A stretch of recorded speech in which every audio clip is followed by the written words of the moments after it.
Welcome back, everyone, to New York One's special live coverage of the House impeachment hearings of President Trump. I'm Roma Torrey, and we're expecting the testimony of former U.S. Ambassador Marie Yovanovitch to resume any moment now.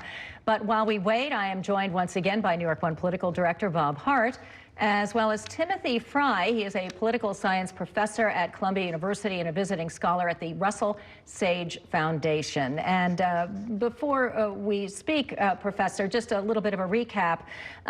It started at about 9 o'clock, this day 2 of the public hearing on impeachment of President Trump. And we heard some very compelling testimony from Marie Yovanovitch. She is the only person to testify today, but it was a very sympathetic, she came off as a very sympathetic witness here, in which she talked about her lengthy career, 33 years in foreign service, and how all of a sudden, after being acclaimed for all of her years in public service, she suddenly felt that she was being smeared, and it was a campaign that we're told was essentially orchestrated by Rudy Giuliani with the approval of the president. And she was abruptly let go. She was fired in the springtime. We only heard one side of it, though, and that was the Democrats were doing all of the questioning. When we resume after this recess, we're going to hear from the Republicans, and we have to assume that they are going to try to put some holes into her testimony. And Professor Frye, I want to turn it over to you. First of all, do you know Marie Yovanovitch? I know, I've never met her, but I know her. What do you know of her? I know her by reputation, which is really impeccable. 33 years of service in the State Department, former ambassador to Armenia and Kyrgyzstan in the region, countries which deal with a lot of the same problems that occur in Ukraine. She's a native Russian speaker, which gives her a lot of credibility in the region. I think you saw in her testimony today, she is a very composed person, very credible, and very thoughtful. So I think, I think she's a powerful and credible witness. In Ukraine, she made a lot of enemies, in part because she was pursuing anti-corruption efforts. So her main rivals there was the prosecutor generals, first Mr. Shokin and then Mr. Lutsenko, who she demanded that they take more aggressive steps to end corruption. They did not. Instead, they appear to have colluded with Mr. Giuliani and with Congressman Sessions to help get her removed from her position. Based on what you know, is there any legitimate reason that you can imagine why she would be removed so abruptly? Being the ambassador to Ukraine is really a plum post. The State Department is a notoriously competitive place. And for someone to have stayed in office for as long as she had and to risen to the ambassador of Ukraine, you have to be really good at your job. And as I mentioned, when she was dismissed, there was complaints on both sides of the aisle to the White House about, why is she being removed? So I think even in the moment, people who cared about Ukraine were legitimately concerned about that there must be something deeper going on, and it turns out they were right. Let's talk about corruption in Ukraine. Obviously, it is a theme that has haunted this country for a long time. That's right. How bad was it before Zielinski took over, and did Marie Yovanovitch have anything to do with helping to clean up the country? Right. So, yes, Ukraine has big problems with corruption, like many countries in the region.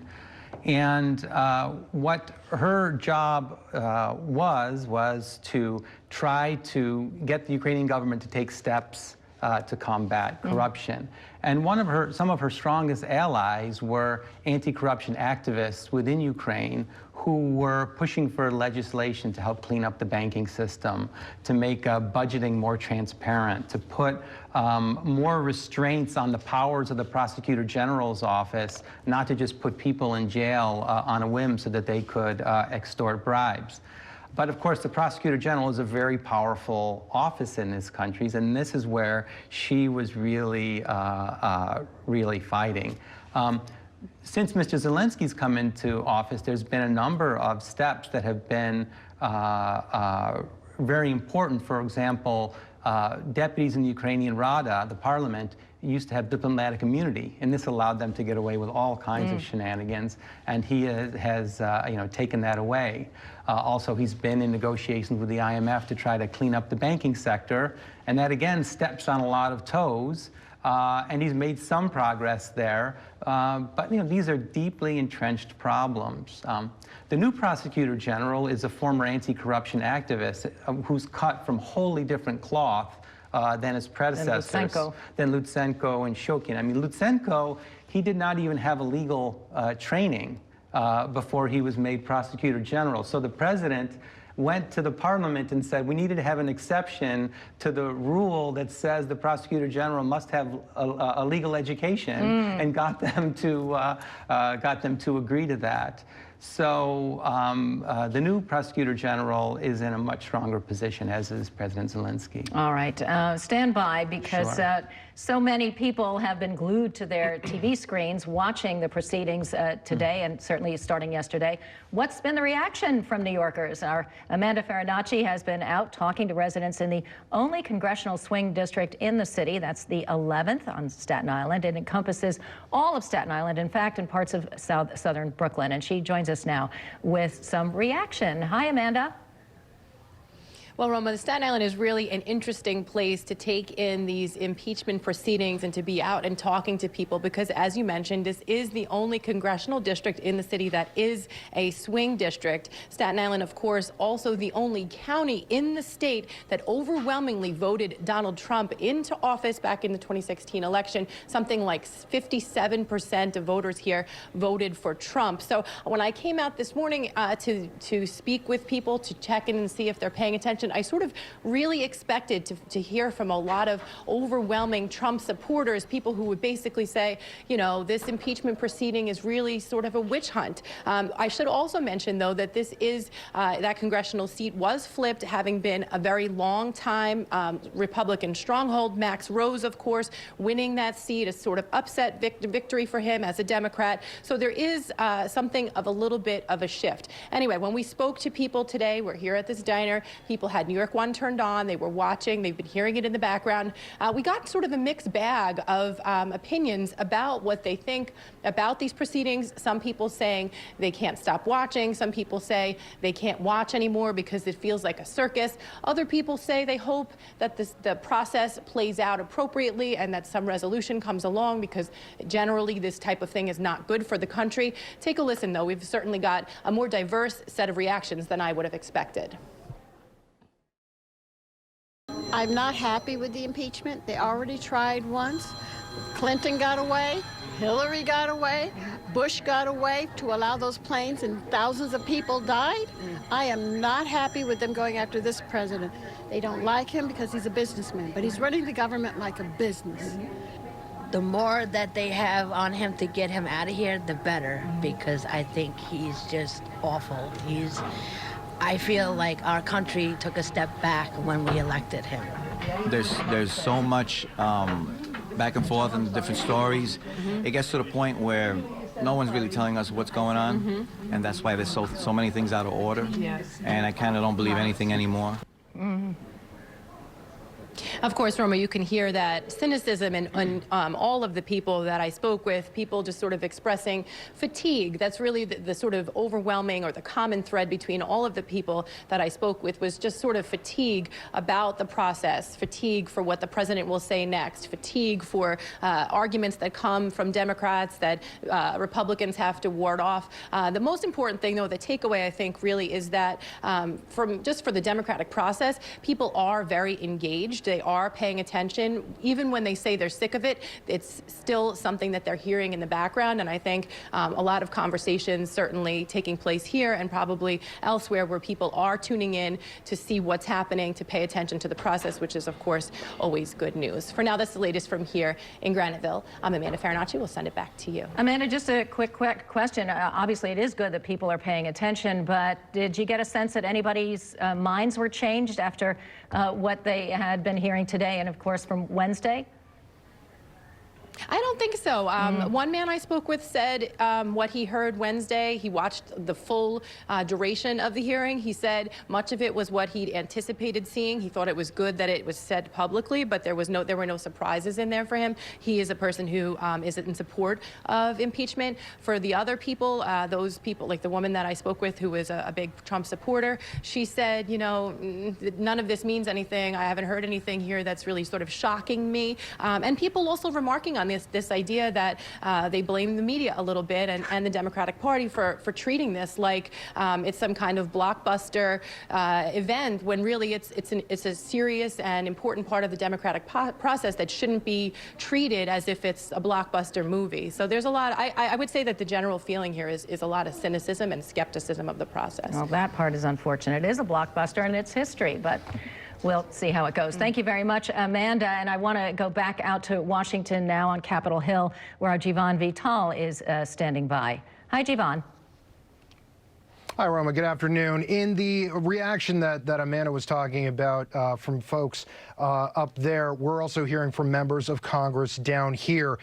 This is a vote series, and so we were able to catch a couple of members in passing as they went over to the Capitol, to the House chamber, to cast their votes. And one of the people we ran into was Representative Alexandria Ocasio-Cortez. We had a chance to ask her thoughts on what she's been able to pick up from the hearing so far. Here's a bit of our conversation with her. But we're starting to see this story be increasingly corroborated by multiple career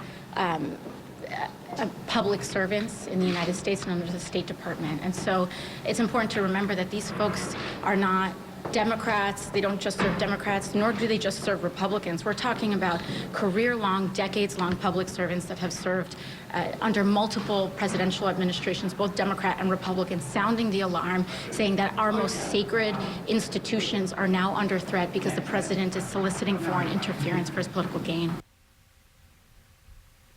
So that's one take, obviously, from Representative Ocasio-Cortez. We also had a chance to catch up with a couple of Republican members, including Lee Zeldin from Long Island. But you may recall he's been playing a much larger role in the preparation for these investigations and for these hearings.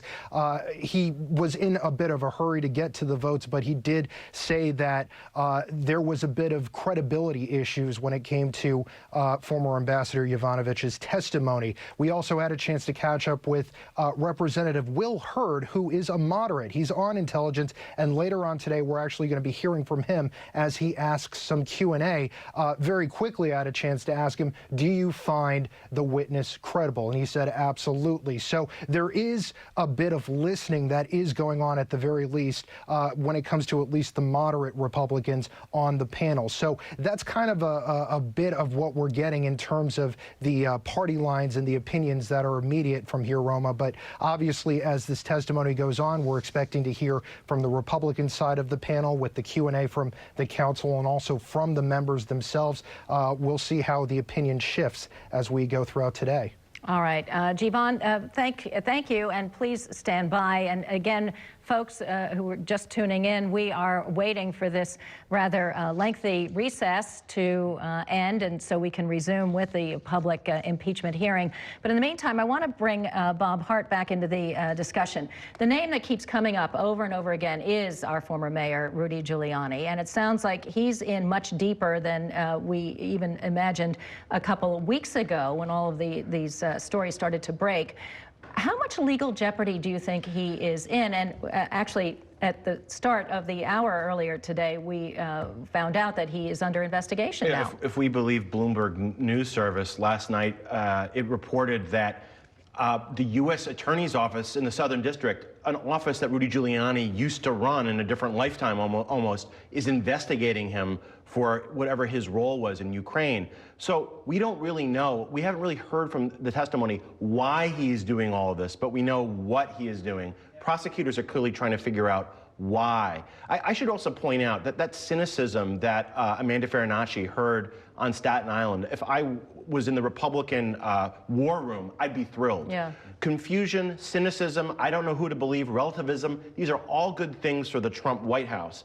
But the biggest message, and we said this before the break, wasn't from the testimony, but from the president himself, who took to Twitter and basically cyberbullied one of the witnesses. So if you're a Republican on the Intelligence Committee and you want to say, listen, there's no smearing, there's no pressure, you just saw it right now in real time on Twitter from the president. If you worked for the White House, you would probably try to rip away this phone from the president because he is doing the most damage of anyone. Mm-hmm. You can put the testimony to the side. He in real time is doing what the former ambassador claimed he was doing. Mm-hmm. I mean, you become sympathetic to her after seeing the way she's been treated, and that's why I'm really very curious to see when we resume with the testimony, how are the Republicans going to try to grill her, if grill her at all, because I think there's really very little that they can do in order to win any converts to their side. What do you think, Professor? One thing that they'll try to do is just to throw as much information at her, rival explanations, contradictory explanations, just to confuse people so that they become more cynical. I think we'll see a lot of that. The president, in the second tweet of the two-pronged tweet, pointed out that President Zielinski didn't like her, and so therefore that was one of the reasons. But I don't think we should ever, as a country, say, hey, a foreign leader didn't like our ambassador, so we should recall that ambassador. Mm-hmm. That's not the way foreign policy works. No. But that, I think, will be one of the things that the Republicans point out to, is that, hey, Zielinski, the new president, wasn't a fan of the ambassadors. Well, yeah. Zielinski said that during the phone call with President Trump, where he is really in a subservient position. I think if you sat him down and in a more neutral setting, he would have a very different point of view. He's clearly the supplicant in that phone call, so it's really disingenuous to say that he didn't like her. You know, the other thing that we keep hearing from the Republicans is that Zielinski denied that he was being pressured into doing these things that, President Trump was asking him to do. But, I mean, what is the man supposed to say? Obviously, he's desperate for that money, the $400 million in security aid that had been withheld from him.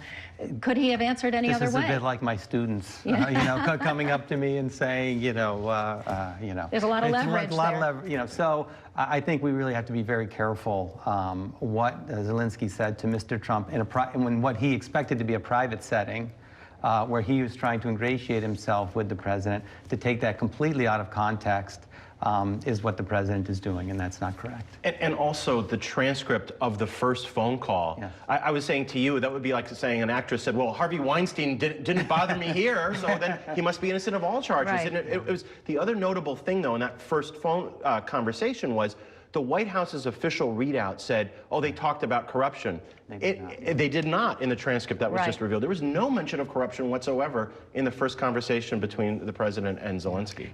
We keep hearing about this issue of corruption, and it's coming at us from two very different vantage points. Mm-hmm. The president keeps saying that he's motivated to weed out corruption in the country, and yet they fire a very highly respected diplomat, long-serving diplomat, after she's made a career of trying to root out corruption. So, I mean, there obviously is a disconnect there. But, Professor, in terms of American foreign policy, how disruptive is this irregular channel that we've, seen in play from these so-called three amigos, and at the direction, it sounds like, from Rudy Giuliani? How disruptive is it? It's really damaging. In President Trump's second tweet today, he says, I've done far more for Ukraine than Obama. And I would say he's done far more to Ukraine than Obama. The biggest, yes, President Trump delivered these anti-tank weapons to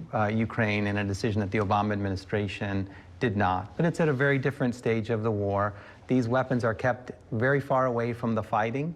The most important thing, though, that President Trump has done, though, is really pulled the rug out from the Ukrainian government by showing that U.S. support is conditional on the president of Ukraine publicly announcing an investigation into the Bidens. During the Obama administration, there was never any doubt on whose side the U.S. stood. And when ambassadors speak, you know, they don't have armies behind them. What they have is the full force and credibility of the U.S. government. So when there's a back channel, as we've seen with Mr. Giuliani, the ambassadors have very little leverage. And this is really an important moment in Ukraine because President Zielinski is going to meet with President Putin to try to make progress on this intractable problem in eastern Ukraine, where 13,000 people have died and 2 million people have been displaced from their homes. This is a serious humanitarian crisis. And what we've done is seriously undermined President Zelensky's bargaining position with the Russian president. So it's really damaging. Yeah, if I were Putin, I'd be licking my lips right now. And we should point out that I believe Taylor is still the acting ambassador to Ukraine, who testified in day one. It's complete limbo, and I would say, I'm not an expert like the professors, but it seems like there's a complete vacuum right now as far as the U.S. is concerned toward Ukraine. You know, when we were talking about cynicism, I keep hearing from a number of Republican voters who say this whole notion of quid pro quo, well, isn't that standard operating procedure in politics? Isn't that generally how it works? And yet, Professor, how unprecedented is what we are seeing unfold in terms of our foreign policy in Ukraine? Quid pro quo and bargaining is a natural part of international relations, but usually what you're getting back is something that helps serve the national interest, not the personal interests, the personal political interests of the president. I think there's a tendency in this story to always want to dig deeper, but the story is right in the headline. The President of the United States asked a foreign power to dig up dirt on one of his domestic political rivals. Full stop. And it's in the transcript. It's not like it's not hearsay. It's actually in a summary that the White House provided. It's in the transcript. It's in the phone call that was referenced on Wednesday by Ambassador Taylor. Of Ambassador Sondland talking with President Trump. So President Trump's fingerprints are all over this. Whether or not the aid was withheld, what Hunter Biden did or didn't do, that stuff in some sense is all irrelevant. What you have is a president abusing his power with a simple ask. And we'll be hearing about this from on the Republican side about the whistleblower. Again, that's moot. Who the whistleblower is. It's been confirmed. Who the whistleblower is buddies with or isn't buddies with. That's right. The transcript confirms about 90% of what was in the whistleblower's report. So again, it's a sideshow, and the Republicans better hope that this is a big, successful sideshow late this morning and this afternoon. Yeah, I mean, contrary to the Republican contention that the Democrats don't really have any first-hand knowledge of what the president wanted, we heard it out of the horse's mouth that he did say, do me a favor, though. We're going to take a quick break. We will be back as we wait for the impeachment hearing to resume in Washington. Stay tuned.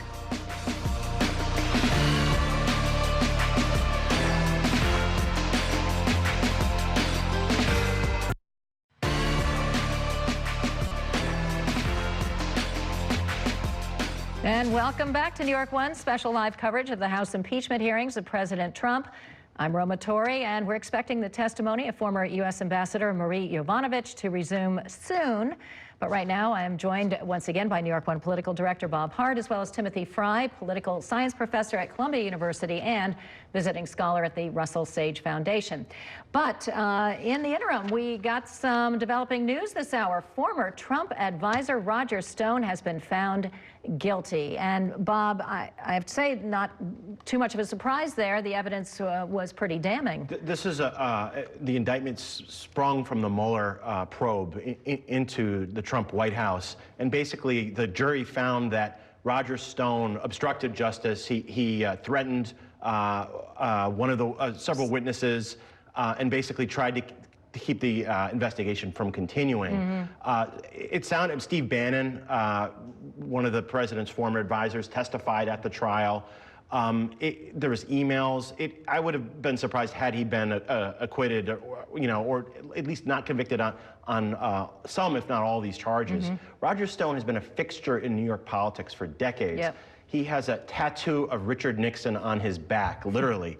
and he's been known as gleefully as a sort of a dirty trickster, and was very involved with the Trump campaign early on. Yes. He was a frequent guest on Inside City Hall here. I remember speaking with him off camera for quite some time about what he thought Trump's strategy should be going into the first Republican primary debate. So he had Trump's ear for quite some time. The question is, the president distanced himself from him later on, but this is just one more bit of bad news for Donald Trump, moving away from the committee room between the president's own tweet, all but threatening the former ambassador, putting out a letter that I would say did nothing to help their cause, and now Roger Stone getting convicted on all counts. I'm sure he'll appeal, but it looked like a very cut and dried case to me. Yeah, I do recall that I believe Roger Stone even boasted that it was him that put the idea into Trump's head that he could run for president and win, with a little help, it turns out, from Roger Stone. Yeah, he had spoken to Trump in past election cycles, trying to convince him to run. Roger Stone was instrumental in getting Carl Palladino to run for governor in 2010. Carl Palladino won the Republican primary to face off against Andrew Cuomo. Roger Stone was involved, allegedly, in threatening former Governor Eliot Spitzer's father, leaving an amazing voicemail message on Bernard Spitzer's voicemail. So Roger Stone, it sounds like he finally got caught for these dirty tricks. It's one thing to do a trick, it's another thing to break a law, and a jury and prosecutor said, you broke the law. And it sounds pretty cut and dried. And there's always a Russian connection, it seems. It wasn't it Roger Stone who was trying to get the email dump from Russia to the WikiLeaks to aid the president. So it's back to Russia again. Yes, and involving Randy Credico, another former frequent guest on Inside City Hall, was a comedian. Randy was supposedly the middleman. And Steve Bannon viewed Roger Stone as the guy to get the WikiLeaks dump out in 2016. So again, this goes back more to the Mueller probe, but this is just very, very bad optics for the White House, and what's been so far a tough day. And, you know, Professor, paraphrasing Nancy Pelosi when she was addressing the president, it was like all roads lead to Russia and Putin. And I don't know if you saw it earlier in the testimony, but during the questioning session, Daniel Goldman, the Democratic counsel, who had about 45 minutes to question Marie Yovanovitch, he did a very good job connecting the dots, in which he was trying to show how Trump was using the same talking points that Putin put out earlier. And what we had heard from Putin about 2 years ago was that it was Ukraine, not Russia, that was meddling in our U.S. election. Right.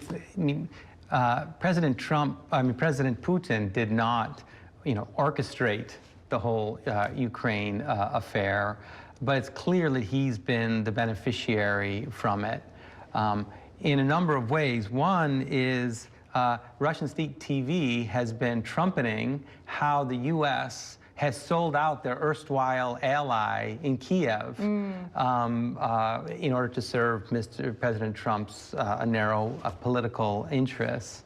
On a broader level, during the negotiations that are going to take place between, Ukraine and Russia, again, that this really strengthens President Putin's hands in his negotiations, because President Zielinski has lost his strongest backer in the United States.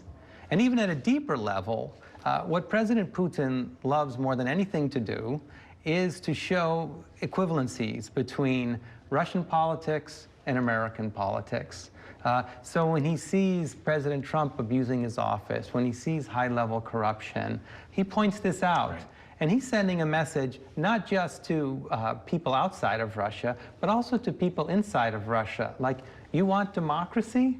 Well, this is what democracy looks like. It looks like just like what we have here in Russia. So there's no need to protest. There's no need to try to oppose me. You'll get the same thing anyway. And you both pointed out that we've had realpolitik before. Henry Kissinger has done amazingly cynical things when he was guiding foreign policy for the Nixon and Ford administrations. But it wasn't out of greed. Kissinger suddenly didn't make $1 million or smear a political opponent of Ford or Nixon's. This is very, very different from realpolitik. in that people are politically, and perhaps in Giuliani's case, financially benefiting from some of these maneuvers, and that's the big difference. Yeah. I mean, if you think of the Iran-Contra affair, you can argue against it or for it, but one could make the case that there was some interest, served on a national level. At least that's, the supporters of President Reagan could tell themselves that story. It's really hard for anyone to say, oh yes, it's really in the U.S. national interest for President Trump to be out there asking for foreign leaders in Ukraine, possibly in China as well, to dig up dirt on domestic rivals. And the other thing is, I said this to Liz Holtzman, there was always the question, well, what did the president know? When did he know it? In Iran-Contra, we never found out, did Ronald Reagan know what was going on? It took us a long time to find out Richard Nixon knew what was going on, or at least knew about the cover-up. In this case, we already know, from the transcript that the White House gave us what the president knew and when did he know it. We might find out that he knew even more, and that's what these hearings are about. But again, this is so different from Iran-Contra or from Watergate. I really don't know what the Republicans are going to say effectively coming back. I mean, I think a central point here is that by asking the Ukrainian government to dig up dirt on President Trump's main rival, he's damaged the integrity of the 2020 election. So I think that makes impeachment almost unavoidable, right? The option had been, well, let's wait and see what happens in the 2020 election. But if that election is going to be corrupted by the actions that President Trump takes, then that route is no longer legitimate. Right? But like Roma pointed out at the end of the day, or asked me before the break, what politically will this mean for the White House? It may not mean that much in the end. People have such a firm view, both positively and negatively, about Trump. If you look at polls, around 40%, 35 to 40% think he can do no wrong no matter what. But by the way, you could have said that about Richard Nixon in 1974. He still had a 35% approval rating the day before he quit. The same goes with the anti-Trump. They're already there. So it's just a very small amount of American voters who may or may not be affected by the hearings. But at the end of the day, I think the Democrats realize legally they just have to plow through. Yeah, how many times did you hear people say, how low can they go? At what point, is there a threshold at which point people are going to start to open their eyes and, realize things this is not normal. But speaking of that, when you talk about how low they can go, the president had some very harsh, insulting words earlier during the Marie Yovanovitch's testimony with a pair of tweets, and they were pretty strong. And during this very lengthy break, some reporters got a hold of Chairman Schiff, and they were asking him about witness intimidation, and here's what he had to say. We saw today witness intimidation in real time by the President of the United States. Once again, going after this dedicated and respected career public servant in an effort to not only chill her, but to chill others who may come forward. We take this kind of witness intimidation and obstruction of inquiry very seriously. You think that He didn't seem very happy there. Our Javon VTOL is also in Washington, keeping an eye on developments there for us. And Javon, hopefully the show is going to get back, because this has been a very long recess. I understand they were voting in the interim. Can you tell us about that? Yeah, if there's one thing Congress is good at, it's not being on time. So we were expecting the votes to be over within a window of about 20 minutes, but that usually doesn't happen for vote series as things pop up or votes get delayed and so on and so forth. And also, you have hundreds of members making their way to and from the House chamber, many of them going to other meetings, many of them on the Intelligence Committee, obviously, and there are a lot of other meetings going on here on Capitol Hill. And obviously, a lot of members are paying attention to the headlines regarding Roger Stone and the guilty verdict there. So there's a lot happening here in D.C., but as far as what we're expecting to hear moving forward, we can see that obviously the Republicans are going to have their say on the panel. We're going to hear from the counsel. We're going to hear more technical pointed questions, and the strategy so far has been to poke holes in the witness testimony. In this case with former Ambassador Yovanovitch, It's talking about how she may not necessarily have been a victim, or how her credibility may be compromised by some of the statements she was saying, or her involvement or lack of involvement in certain series of events. So look for things like that. Also look for, obviously, the members on the Republican side of the panel to come to the defense of the president. And obviously this looks pretty bad given the context now with, again, the headlines for Roger Stone and the Mueller report. And we're going to have ideally some information now declassified from that report that was pertaining to Roger Stone's involvement with WikiLeaks and the Russia investigation and everything that has to do with that. But it's just extraordinary that all of this is going on in D.C., and also the federal courthouse is about a 5-minute drive from where we are here at the Capitol, down Pennsylvania Avenue. So a lot of stuff going on here, Roma. It's certainly proven to be a busy day. Yes, it is, and it's going to get even busier. Thank you very much, Javon. Stand by. Professor, all along, the Republicans have been trying to deflect the focus away from what the Democrats want us to see with this quid pro quo, and put it on to the Bidens, and specifically Hunter Biden being a member of the board of this energy company in Ukraine called Burisma, which, you know, even Ambassador Taylor said it was unusual to see this, and there was a perception. I think George Kent said it created a bad perception. But let me ask you, there was an investigation as far as I was concerned. What turned up, and was there anything untoward in terms of Hunter Biden's involvement with that company? One of the ironies of this whole affair is that Vice President Biden, his main goal in Ukraine was to get the general prosecutor to more aggressively move to combat corruption and to look into companies like Burisma that had been accused of engaging in all kinds of siphoning off of money and this kinds of things. There had been an investigation prior to the time that Hunter Biden joined the board, and that investigation hadn't gone anywhere. And when Hunter Biden joined, there was no kind of ongoing investigation at the time. And you know, contrary to what the White House says, that the effort was really to try to get them to move. So but the appearances here look bad, and I know I understand that within the Obama White House there was some concern about the optics of this.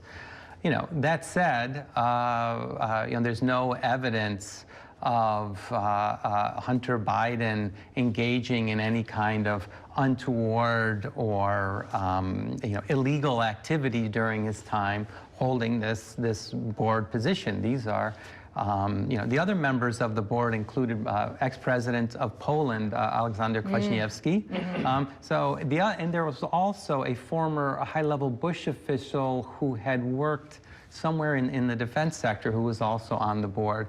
So clearly, you know, these positions are chosen for political cover. You know, so the Biden choice, you know, makes some sense. You know, that said, there's no evidence that there was any wrongdoing. And even Lutsenko, who brought the charges to Giuliani to say, look, this would be a really winning strategy for you, later walked back those charges. So it really doesn't. It really seems like there's not much there. Yeah, it's definitely Joe Biden was going counter to what Burisma wanted to do, but it was definitely, like the professor said, it was definitely a distraction having Hunter Biden there. It seems that almost every first family, or in this case, the second family, has an embarrassment. I could think back to Billy Carter in the Carter administration, Hugh and Tony Rodham, Hillary Clinton's brothers. These people are always getting in the way. Yeah. But what Joe Biden was trying to do in Ukraine ran counter to, I think, often what Burisma wanted. But there's no evidence whatsoever to see that Biden was pulling his punches. If anything, he may have been swinging harder because of the presence of his son. Counter to his son's best interest. Right. So, but again, the appearance is very bad. But from my understanding, Joe Biden did not want to say anything to Hunter, good or bad, because then you're tampering. But it was clearly a distraction, and it's a distraction that continues that we're going to hear about when the Republicans start questioning the ambassador. All right, gentlemen, stand by. We're going to take a quick break. It looks like the parties are getting back into their seats, and so when the public impeachment hearing gets underway, we'll return. But stay tuned. We're going to take a quick commercial break.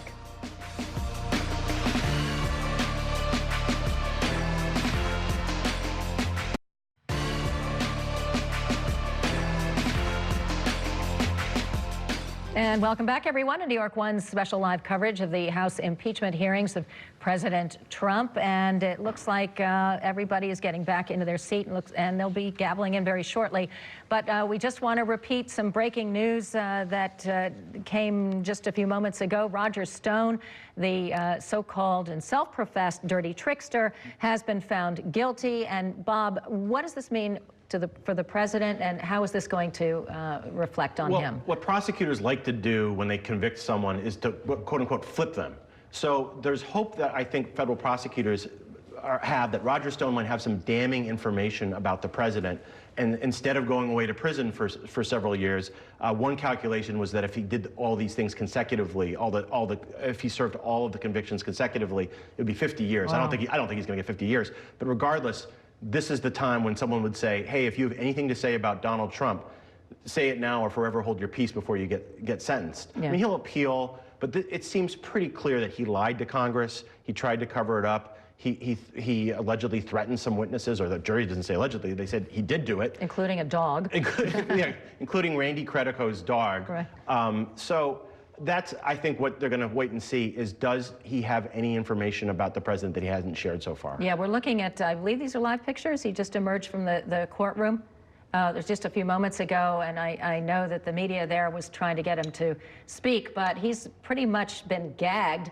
He got himself into some trouble a little bit earlier after he was indicted, and he kept talking, and the judge finally put a gag on him. Well, he also made a joke to reporters, I believe right around when he was indicted, saying, pardon me, which people viewed as a signal to the president. And the president could technically pardon Roger Stone. Stranger things have happened. So that's something we really haven't talked about, but that really could be something we could be seeing. All right, so the power of the pardon, and we've heard that the president has used it quite often. I mean, used the potential for the power of the pardon. He hasn't used it too many times. Judge Arpaio, right, in Arizona. But could he possibly do it, and how would that look for the president? I think the answer is yes, he could, and it would not look so good. But maybe he wouldn't care. Again, it depends. Does Roger Stone have his own ultimate dirty trick on Donald Trump? He likes to play the game that he looks like. Right. Oh, sorry, Adam Schiff is gaveling in. Let's listen in. Thank you, sir. It appears that counsel for the witness this morning has paper copies.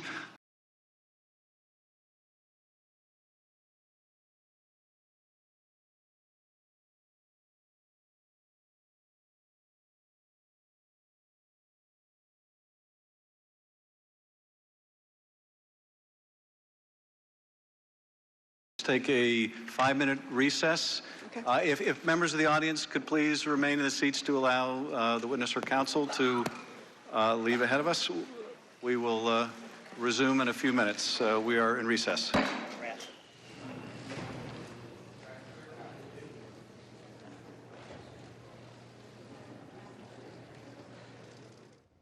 Okay, a brief break is what we've been promised by Chairman Schiff in the proceedings of the public impeachment hearing. And we heard quite a lot, though, as anticipated, the Republican half of the procedure of this process has been fairly gentle, and I imagine that might have something to do with President Trump's tweet during the middle of Ambassador Yovanovitch's testimony, in which he had some really strong words for her. And I'm going to reiterate this because there have been a lot of, there's been very strong reaction from both Democrats and Republicans. But here is what the president said. Everywhere Marie Yovanovitch went turned bad. She started off in Somalia. How did that go?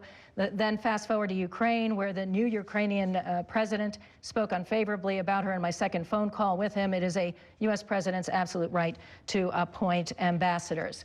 That was followed by some damning tweets from none other than colleagues of the president. Ken Starr wrote, "I must say that the president was not advised. I think it was ill-advised, was not advised by counsel in deciding to do this tweet. Extraordinarily poor judgment.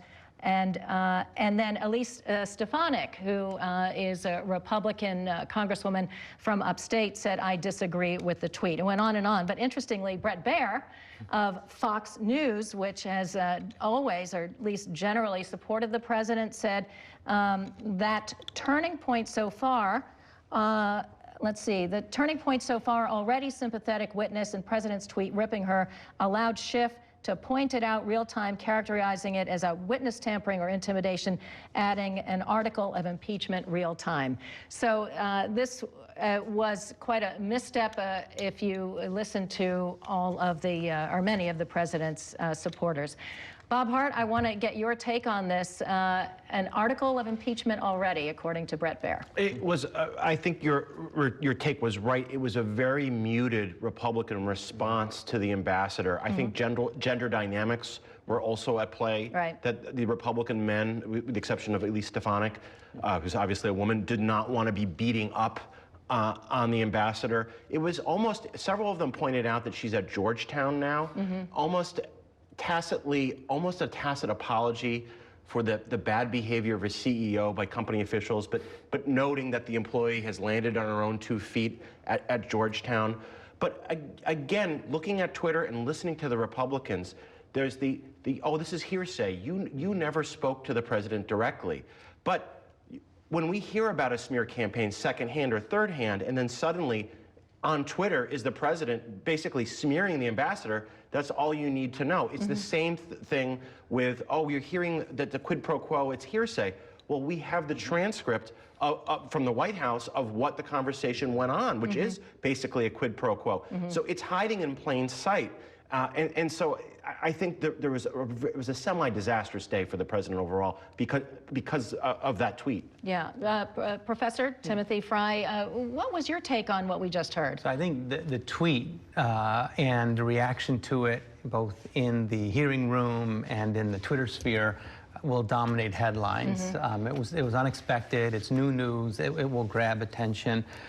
What is also important here was what didn't happen at all from the Republican side. There was no questions at all about what President Trump did and did not do. All the questions were about process, about the whistleblower, about Yovanovitch's access to power. Hunter Biden. Right. But there was no questions, no denying that President Trump, engaged in this kind of behavior. I mean, there's no defense for that. Yeah, if anybody was trying to poke holes in her testimony, they didn't really succeed all that well. Although it seemed to me that the big takeaway for me is that one of the reasons perhaps they wanted to get rid of her is that she had refused to praise the president. And at some point she sensed that things were not going well for her, and she sought out Ambassador Sondland's advice because he had the ear of the president, and he said, why don't you maybe tweet something nice about the president, which she refused.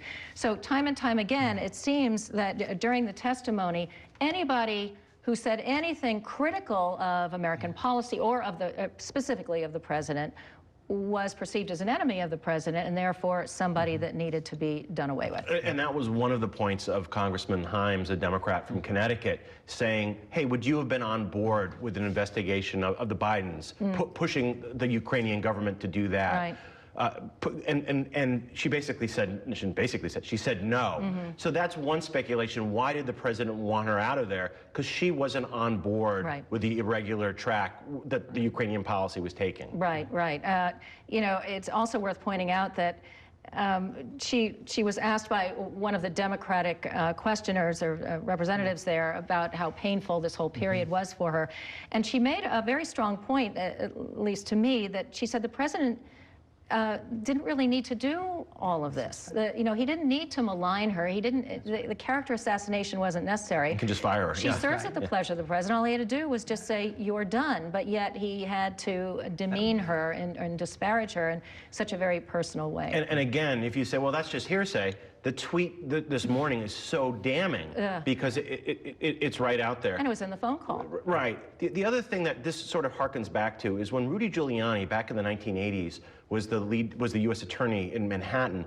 He was accused of being overzealous, going after people, saying things about people that weren't true. That yes, he was getting rid of the bad guys, but he's getting rid of some people who may not be so bad. This fits into that pattern, going back 30 years to what some of Rudy Giuliani's critics said back then. It is the same Rudy Giuliani. Sometimes we wonder, oh, how has he changed? This is the one thing that we could trace all the way back to where people were being led out of their offices in handcuffs who really didn't need to be. That's sort of the flavor of what you're getting here, and that she's one of those people being led out in handcuffs or kicked out when really, even the Republicans today are all praising her. Yeah, very consistent MO. You're not the only one who shares that view. Former Prosecutor General Lutsenko, who's now in England, in part because he's fleeing charges in Ukraine. He says he's learning English. But he was asked about Giuliani, and he said, Giuliani's heart's in the right place, but sometimes he gets overexcited. Even Lutsenko said Even Lutsenko said this, who had been his former ally. And that's the Rudy Giuliani, you know, we see that's the same person who we've known since he was a very successful, but sometimes overzealous federal prosecutor. Consistent MO for Giuliani. All right, we're going to go out to Washington, where Javon VTOL is standing by. He's been watching the proceedings along with us. What's your takeaway, Javon?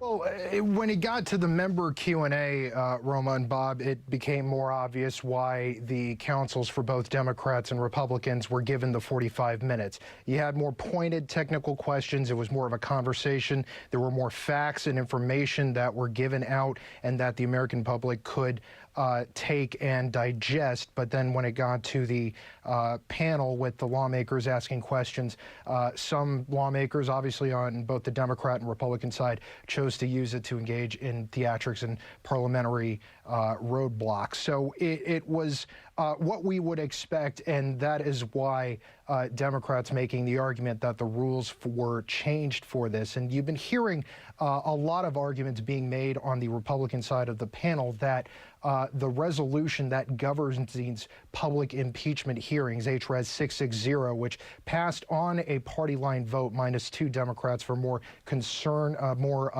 conservative leaning districts, though that's why that set of rules passed through, and that's why you're kind of seeing these impeachment hearings, at least the public parts of them, go the way they are. That's why the lawyers are going at the top, and you get more of the real meat and potatoes conversation, and that's why the lawmaker Q&A is toward the end of it, where you get more of the theatrics and those made-for-TV fireworks moments.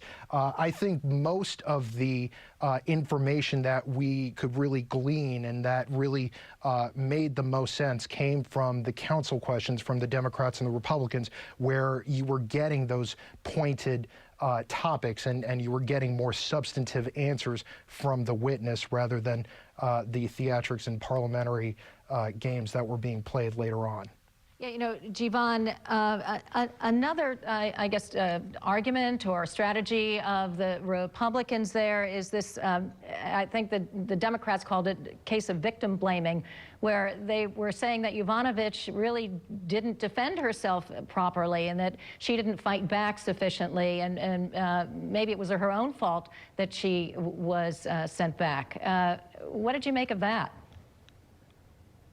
Well, it was something that I can't really say was a surprise. I mean, there were a lot of moments that happened during this hearing, and one of the key ones was obviously when the president was live tweeting, and Adam Schiff read that tweet out, and then Ambassador Yovanovitch said that she felt intimidated. It's certainly extraordinary to see these kinds of instances play out during a hearing like this, especially in 2019 when technology is playing such a clear and decisive role with Twitter and social media and other forms of communication coming into this. And we're going to be seeing more of these types of modern exchanges and instances happening as hearings continue. Okay, Javon, stand by. We're going to go take a little trip down the road there. The president is speaking, and we understand he is taking questions at this moment. Let's listen in. No linkage. We had a perfect conversation.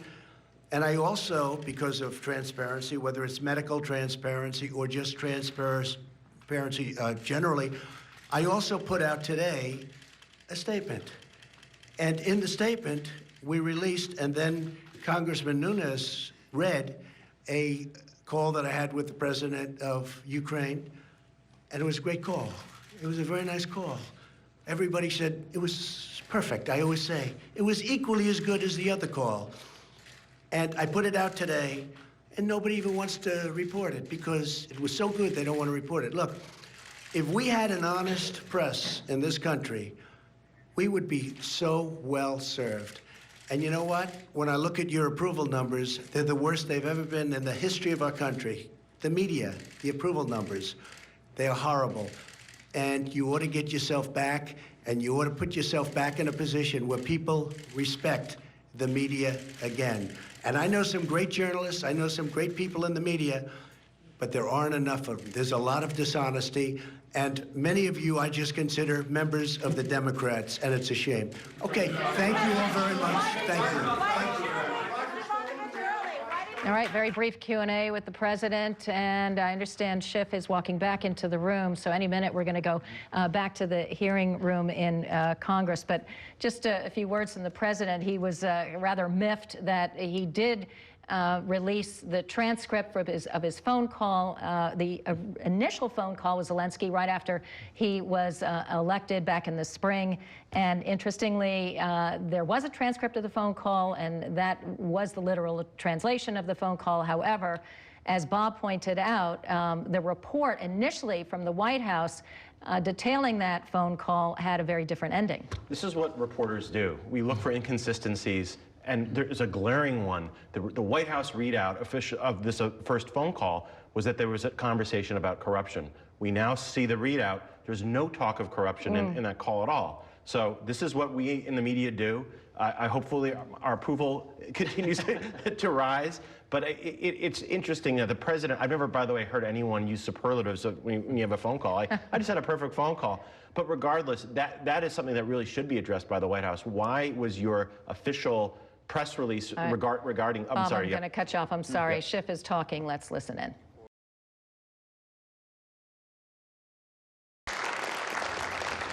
All right, I gather that does conclude the public impeachment proceedings on day 2, lasting almost 6.5 hours. It started at 9 o'clock. It is now 3:22, and it was quite an interesting day. Bob, I'm going to turn to you because when you last spoke, you did say you felt it was not a great day for the Republicans. It didn't look good for them. No, I mean, the Devin Nunes whole attitude is there's nothing to see here. There was plenty, though, to see, at least outside of the hearing today. Roger Stone, one of the president's top informal advisors, convicted today of obstruction of Congress, not to lying to Congress.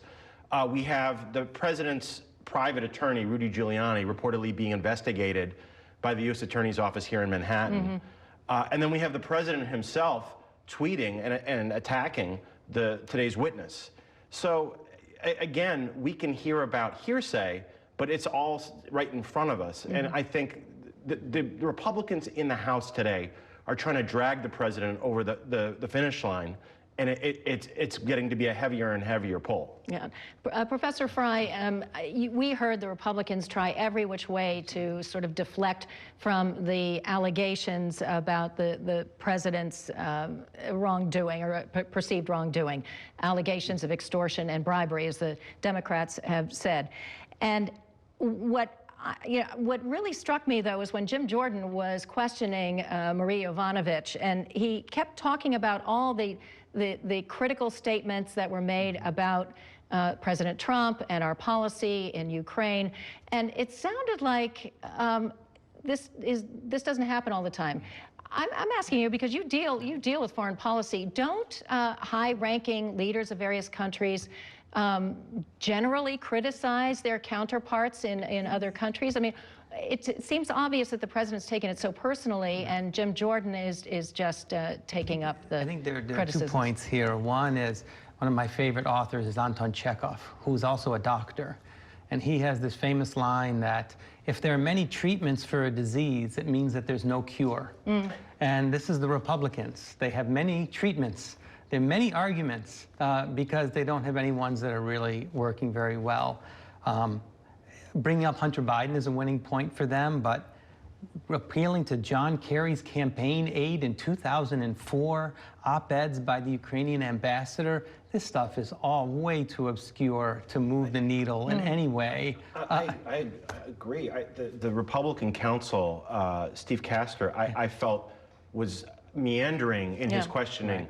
I think they were afraid to really be very pointed at the ambassador because they realized how effective her testimony was and how bad they would look if they went after her. Many of them praised her and were very, very, very elliptical in their questioning of her. That's right. And I thought that in Jim Jordan trying to paint this conspiracy theory by pointing to the Ukrainian ambassador, an opposition deputy, Sergei Leshchenko, who would be on, typically on the other side of the ambassador in the Ukrainian political spectrum, and Arsen Avakov tweeting, this is a country of 44 million people with multiple parties, multiple actors, and to the extent that he can point to 3 people criticizing President Trump, when everybody knew that the Ukrainians were very skeptical of Trump broadly. Why?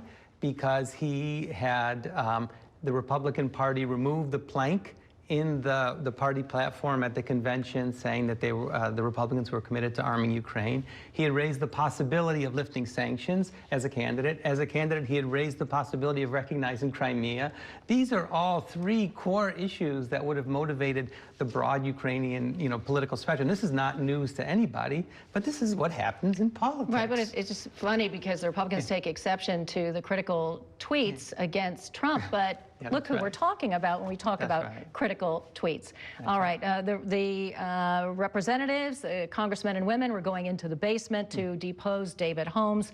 That's going to be another chapter in this impeachment hearing. But for now, I think we're going to bid adieu. Bob Hart, thank you so much for your insights, and Professor Frye, your opinions and insights were really very valuable. Thank you so much. Thank you very much. That is going to do it for today's special live coverage of the first public impeachment hearing in the House of Representatives. Be sure to stay tuned for the rest of the day's top headlines and, of course, the latest weather forecast coming after this short break. Thanks for watching, everybody. Stay tuned.